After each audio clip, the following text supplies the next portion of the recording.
तो वाकई कोरोना की दूसरी लहर अभी पूरी तरह से थमी भी नहीं है और अब कई राज्यों में फिर से बढ़ रहे मामले चिंता भी बढ़ा रहे हैं। कोरोना के बढ़ते मामलों में सबसे अहम चीज आर फैक्टर है, जिससे वायरस के फैलने की रफ्तार की जानकारी मिलती है। इंस्टीट्यूट ऑफ मैथमेटिकल साइंसेज इन चेन्नई के विश्लेषण के मुताबिक ये आर फैक्टर एक बार फिर से बढ़ रहा है। महाराष्ट्र, केरल और पूर्वोत्तर के राज्यों में इसकी रफ्तार दर्ज हुई है। ये मुंबई से नजदीक लोनावला की तस्वीरें हैं। मामले कम होते और थोड़ी रियायतों के बीच भीड़ इकट्ठा होने का यूं सिलसिला चल पड़ा है, लेकिन भीड़ के साथ कोरोना भी फिर से बढ़ने लगा है। महाराष्ट्र में जून के आखिर या जुलाई की शुरुआत तक 6,000 के करीब कोविड केसेस रोजाना दिख रहे थे।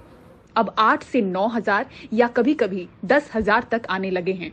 केरल में नए मामलों के उछाल के कारण चिंता बढ़ी है, जबकि मणिपुर, अरुणाचल प्रदेश और त्रिपुरा में भी केस तेजी से बढ़ रहे हैं।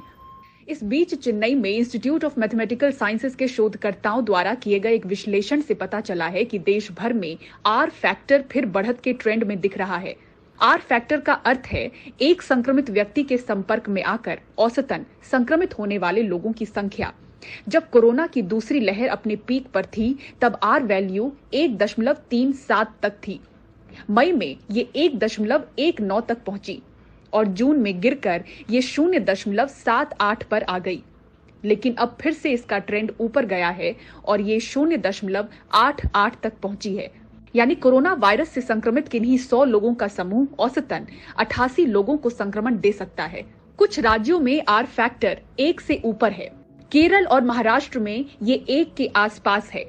पूर्वोत्तर राज्यों में मणिपुर के लिए आर वैल्यू 1 से ज्यादा है। मेघालय, त्रिपुरा, मिजोरम, सिक्किम, असम, अरुणाचल प्रदेश में भी 1 के आसपास है। चेन्नई के इंस्टीट्यूट ऑफ मैथमेटिकल साइंस के रिसर्चर प्रोफेसर डॉक्टर सिताब्र सिन्हा महामारी की शुरुआत से ही भारत के राज्यों में आर वैल्यू पर नजर रख रहे हैं। कहते हैं 0.1 की बढ़त भी चिंता का विषय है।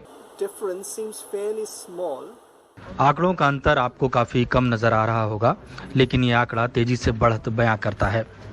इसलिए अगर 0.1 का भी एकदम छोटा अंतर दिखे तो समझिए ये आने वाले कुछ हफ्तों में बड़ा असर दिखा सकता है। नंबर ज्यादा हो तो संक्रमण का दायरा भी बढ़ता है। ये चिंता का विषय है कि एक्टिव केसेस में कमी की जो रफ्तार थी वो धीमी पड़ी है। भारत का औसतन आर वैल्यू बढ़ा है, बड़े राज्यों में बढ़ा है। महाराष्ट्र में 0.81 से 0.89 पर आया है। बढ़े हुए आर फैक्टर के बीच महाराष्ट्र के 8 जिले चिंता का विषय बने हुए हैं। कोल्हापुर, सतारा, सिंधुदुर्ग, रत्नागिरी, पुणे, सांगली, पालघर और रायगढ़ संक्रमण के मामले और पॉजिटिविटी रेट में बढ़त रिपोर्ट कर रहे हैं। इन जिलों पर प्रशासन नजर बनाए हुए है। मुंबई से पूजा भारद्वाज, एनडीटीवी इंडिया।